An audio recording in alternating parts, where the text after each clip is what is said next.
None of us get to choose our attachment styles. We absolutely don't. They were shaped by our earliest experiences before we even had the awareness to understand them. But while we didn't choose them, we do get to choose what we do next. And the thing is, relationships become a huge trigger because where romance is involved, that's where the biggest vulnerabilities are, right?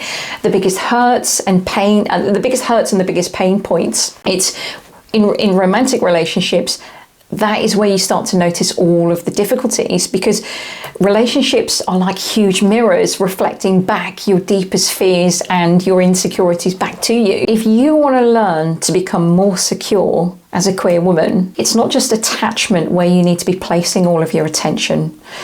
Attachment theory it's a really useful indicator as to what's taking place inside of you, and it can give you a great insight about your emotional history too. But it's much deeper than that. It's what I've said. It's addressing what's missing, the deeper emotional wounds, your emotional history, but most importantly, the part of yourself that you never got to know, the part of yourself that you never got to feel safe with, to listen to trust, to develop a relationship with.